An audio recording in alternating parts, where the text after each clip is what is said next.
사랑하는 벗들이여, 안녕하십니까?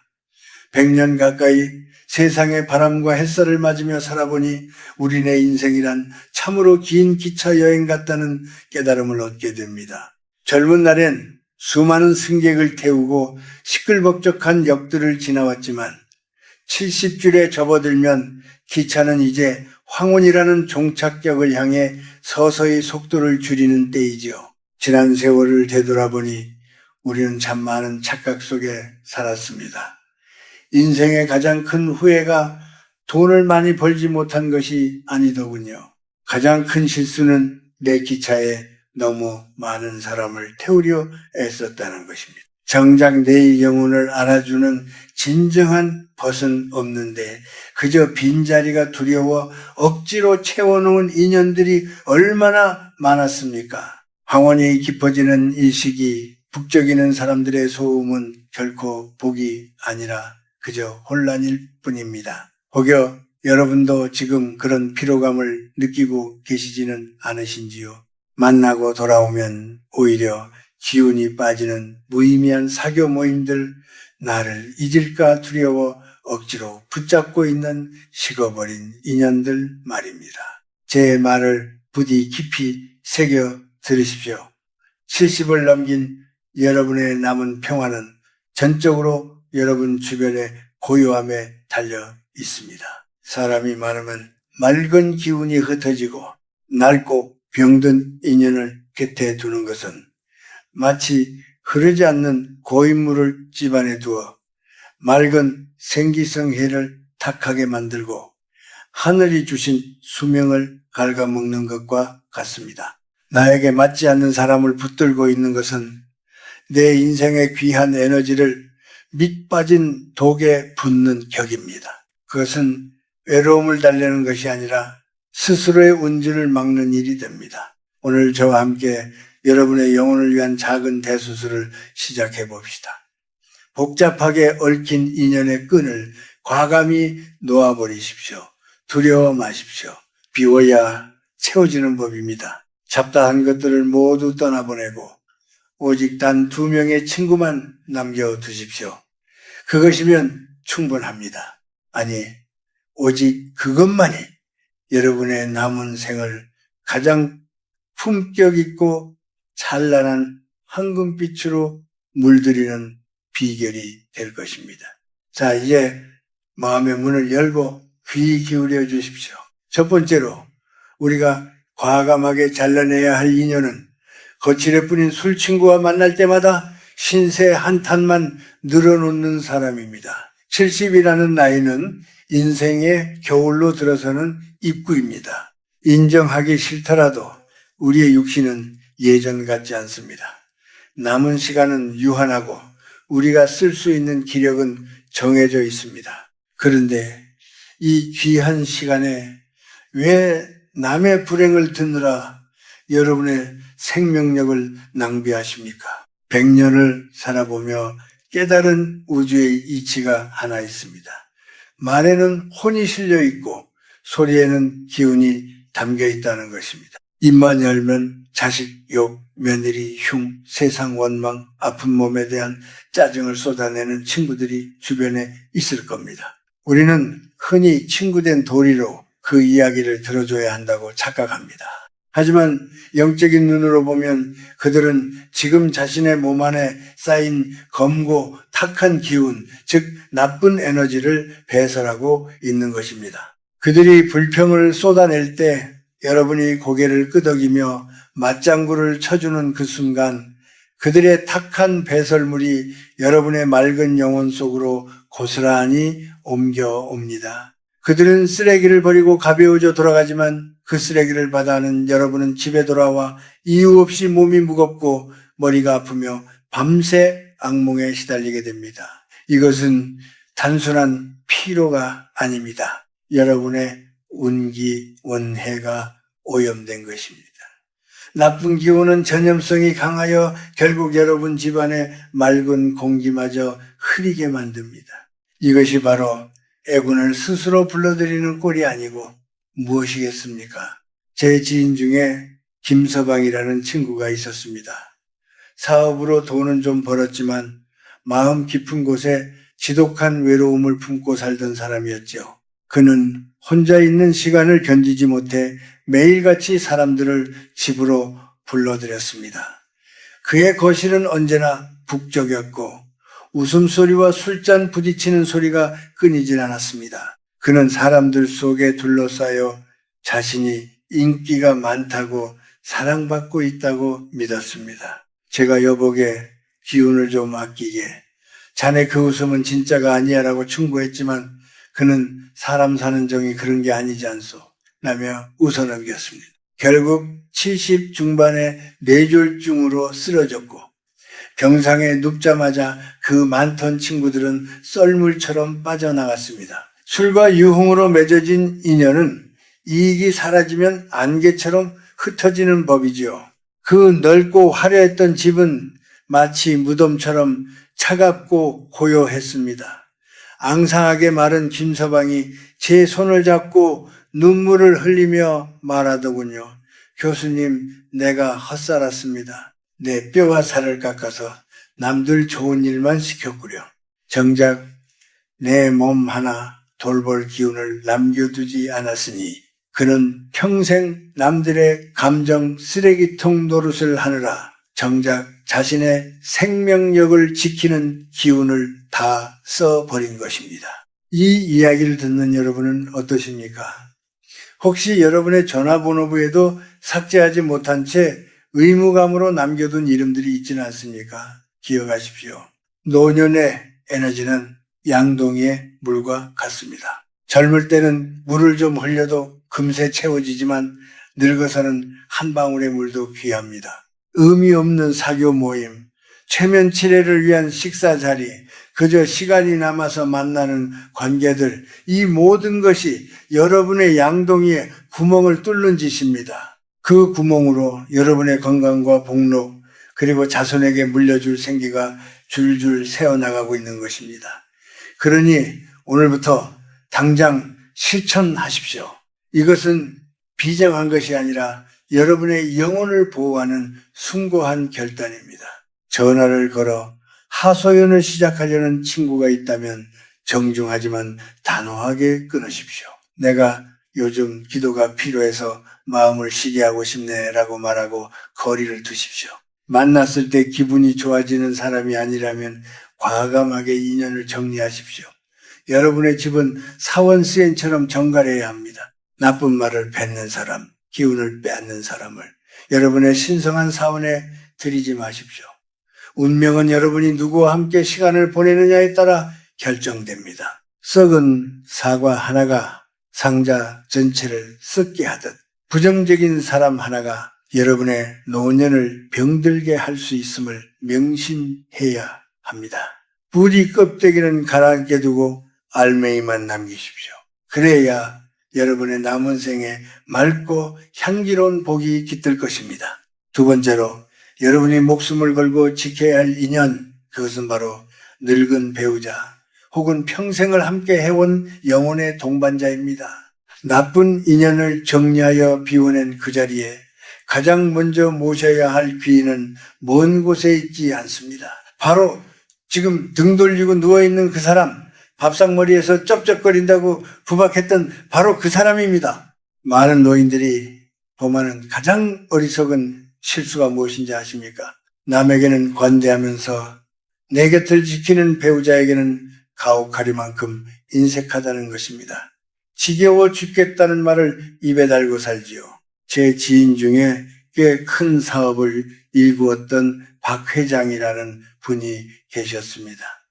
밖에서는 호탕하고 인심 좋은 회장님으로 통했지만 집안에서는 폭군이 따로 없었습니다. 늙어가는 아내가 음식을 조금만 짜게 해도 걸음이 조금만 늦어도 불같이 화를 냈습니다. 도대체 할 줄 아는 게 뭐냐며 무시하기 일쑤였지요. 그는 늘 돈은 내가 벌고 저 여자는 편하게 살기만 했다고 말했습니다. 자신의 성공이 오로지 자신의 능력 덕분이라고 믿었지요. 그러던 어느 날 평소처럼 아내에게 물 좀 가져오라고 소리쳤는데 대답이 없었습니다.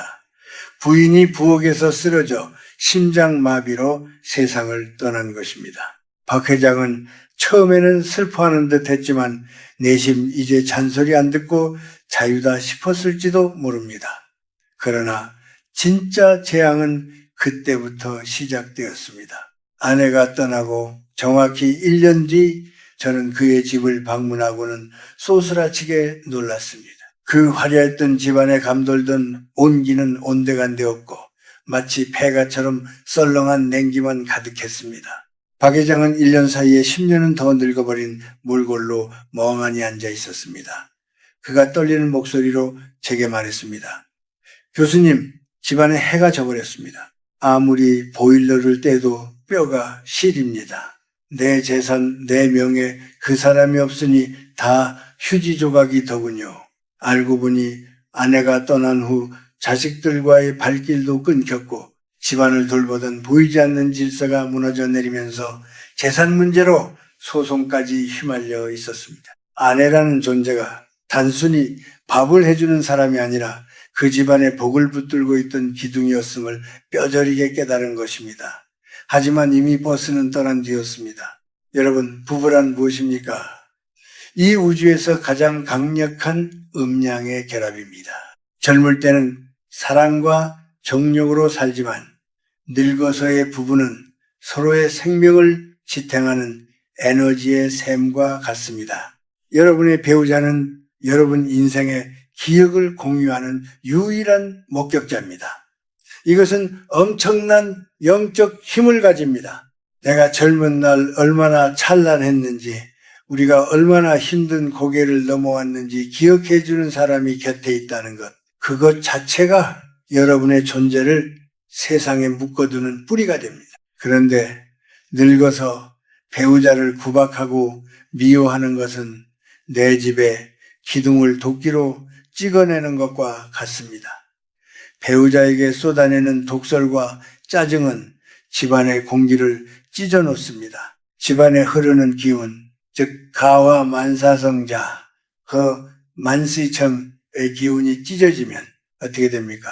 그 틈으로 병마가 들어오고 그 틈으로 재물이 새어나갑니다. 머리가 하얗게 센 두 노인이 서로의 등을 긁어주고 말없이 차 한 잔을 나누는 그 평화로운 광경, 그것이야말로 세상에서 가장 강력한 풍수이자 나쁜 기운을 막아내는 최고의 부적입니다. 그러니 오늘부터 태도를 완전히 바꾸십시오.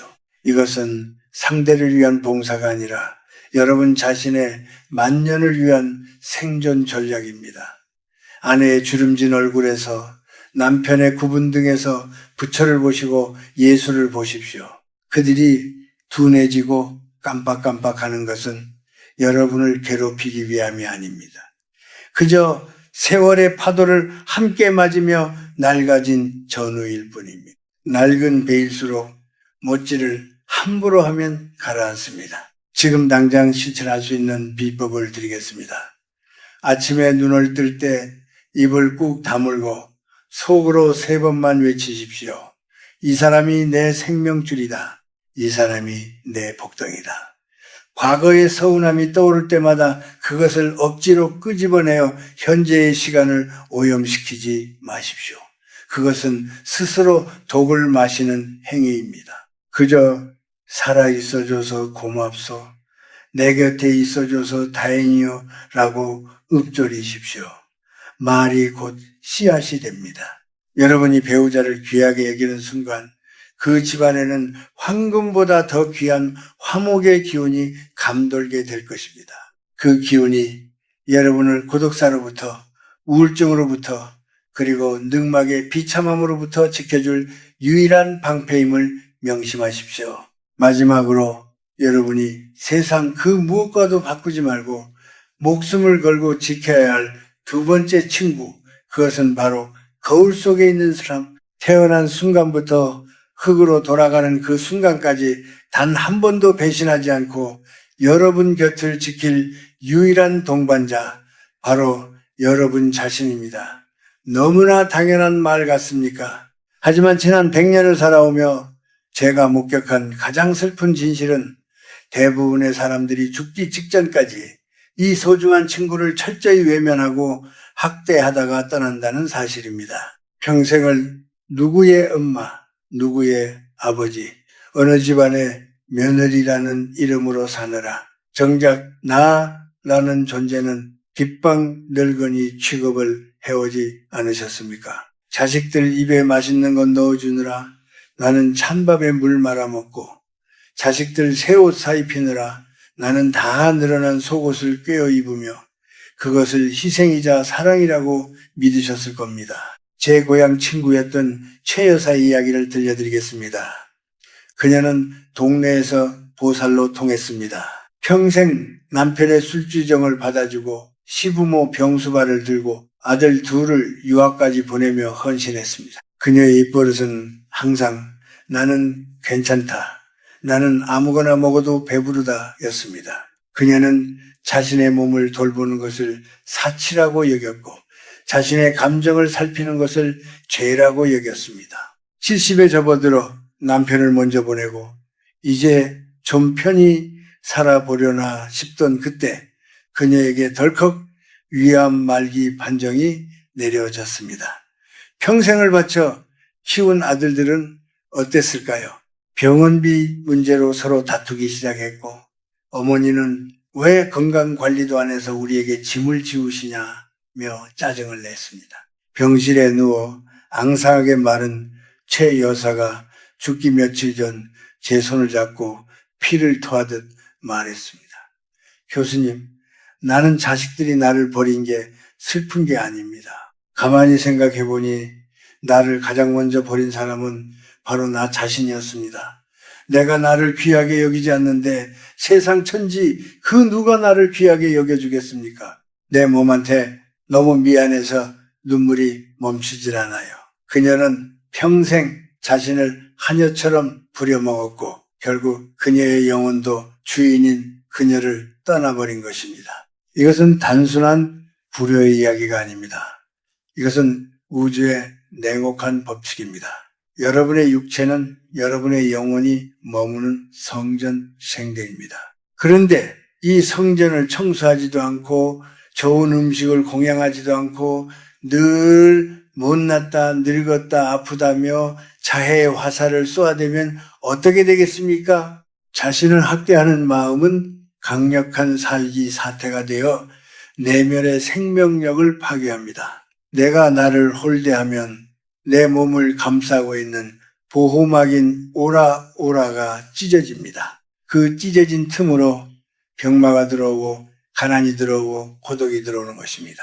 많은 노인들이 겪는 원인 모를 통증과 우울증은 바로 오랫동안 무시당한 내면의 아이가 질러대는 비명소리입니다. 그러니 부디 오늘부터는 삶의 방식을 완전히 뒤집으십시오. 자식에게 줄 유산을 아껴서 보약을 지어 드시라는 말이 아닙니다. 마음가짐의 혁명이 필요합니다. 진정한 건강은 약병 속에 있지 않습니다. 진정한 건강은 마음의 고요와 자존감에서 나옵니다. 심신신센이 하나라는 말은 빈말이 아닙니다. 마음이 편안하면 꽉 막혔던 혈관이 뚫리고 내가 나를 사랑하면 죽어가던 세포도 다시 살아납니다. 이것이 바로 내공, 나이공이 회복되는 과정입니다. 이제부터는 가장 좋은 음식은 자식이나 손주가 아니라 국물 한 방울까지 여러분 자신이 드십시오. 옷장 속에 아껴둔 가장 좋은 옷을 꺼내 입으십시오. 남에게 보이기 위해서가 아니라 거울 속에 나에게 예우를 갖추기 위해서 말입니다. 그리고 하루에 한 번 조용히 눈을 감고 자신의 가슴에 손을 얹으십시오. 그리고 말을 거십시오. 70년, 80년이라는 긴 세월 동안 이 험한 세상을 버텨내느라 고생한 나의 심장에게, 닳아버린 무릎에게, 주름진 손에게 진심으로 사과하고 감사하십시오. 고생했다, 미안하다, 그리고 사랑한다. 이렇게 자신과 대화하는 시간, 이것이야말로 세상에서 가장 위대한 기도이자 최고의 수행입니다. 여러분이 스스로를 귀한 손님처럼 대접할 때 우주도 여러분을 귀한 존재로 대우하기 시작합니다. 그때 비로소 여러분의 노년은 초라한 독구독교가 아니라 찬란하고 위험 있는 고독구도 구두저도의 경지로 승화될 것입니다. 자신과 친해진 사람은 절대 외롭지 않습니다. 그 충만한 내면의 힘이 여러분을 마지막 순간까지 평안하게 지켜줄 것입니다. 이것이 제가 100년을 살아보고 얻은 가장 큰 깨달음입니다. 자, 이제 우리의 긴 대화를 마무리할 시간입니다. 사랑하는 벗들이여, 60, 70 혹은 그 이상의 나이는 결코 인생이 저물어가는 슬픈 결말이 아닙니다. 오히려 남의 눈치를 보느라 입고 있던 거추장스러운 옷들을 하나씩 벗어 던지고 가장 나다운 모습으로 돌아갈 수 있는 황금 같은 시기입니다. 기억하십시오. 노년의 행복은 무언가를 더 채우는 데서 오는 것이 아니라 불필요한 것들을 과감히 비워내는 빼기의 미학에서 완성됩니다. 많은 분들이 혼자됨을 두려워합니다. 밤이 길어지는 것을 무서워합니다. 하지만 제가 100년의 시간을 건너와 보니 외로움, 론리네스와 고독, 살리투는 명백히 다릅니다. 외로움은 남이 나를 찾아주지 않아 비참해하는 마음, 즉 타인에게 의존하는 나약한 감정입니다. 하지만 고독은 세상의 소음을 차단하고 오로지 나의 영혼과 독대할 수 있는 고귀하고 성스러운 시간입니다. 그것은 하늘이 노년에게 내린 마지막 휴가이자 축복입니다. 그러니 부디 홀로 있는 시간을 두려워하지 마십시오. 그 고요함 속에서 자신과 대화하십시오. 남들의 목소리가 사라진 그 자리에 비로소 내면의 지혜가 차오를 것입니다. 그 고독한 황홀경을 즐길 줄 아는 사람이야말로 진정한 어른입니다. 그리고 한 가지 더, 부디 스스로를 귀한 손님처럼 대접하십시오. 집에 혼자 있다고 아무도 보는 사람이 없다고 대충 끼니를 때우지 마십시오. 혼자 드시는 밥이라 하여 찌그러진 냄비째로 드시거나 짝이 맞지 않는 그릇에 담지 마십시오. 찬장에서 가장 아껴두었던 예쁜 그릇을 꺼내 정갈하게 담아 드십시오. 집안에 혼자 있을 때도 낡고 늘어난 옷 대신 단정하고 깨끗한 옷을 입으십시오. 내가 나를 하찮게 대하면 세상의 운기도 나를 하찮게 여겨 비켜갑니다. 반대로 내가 나를 귀빈으로 대우하면 우주의 좋은 기운도 이곳에 귀한 분이 계시는구나 하며 여러분의 뜰 안으로 모여듭니다. 자존감이야말로 만년의 운명을 바꾸는 가장 강력한 부적입니다. 이제 오늘 밤 여러분께 작은 숙제 하나를 드리겠습니다. 잠자리에 들기 전 딱 10분만 텔레비전을 끄고 전화기를 내려놓고 고요히 앉아 보십시오. 그리고 마음속으로 2번의 감사를 전하십시오. 첫 번째는 믿고 곱고를 떠나 내 인생의 긴 여정을 함께 해주었던 배우자에게 혹은 이제는 기억 속에만 존재하는 그 사람에게 함께 해줘서 고마웠어 라고 전하십시오.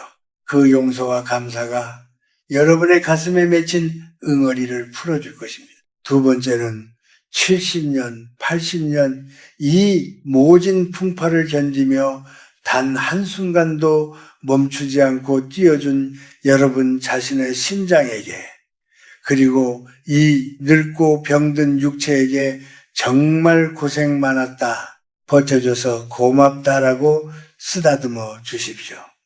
인생은 흐르는 물과 같습니다. 거센 계곡을 지나온 물일수록 하류에 닿으면 더욱 깊고 넓고 고요하게 흐르는 법입니다. 여러분의 남은 생이 그 잔잔한 강물처럼 평화롭기를, 세상의 짐을 모두 내려놓고 오직 나 자신과 나의 반쪽 이 두 법과 함께 가장 아름다운 석양을 맞이하기를 간절히 소망합니다. 부디 오늘 밤은 지나간 일에 대한 후회도 오지 않은 내일에 대한 불안도 모두 내려놓으십시오. 우주의 따뜻한 품 안에서 어린아이처럼 고이 주무시길 바랍니다. 여러분의 밤이 평안하기를 기도합니다. 저는 김 교수였습니다. 감사합니다.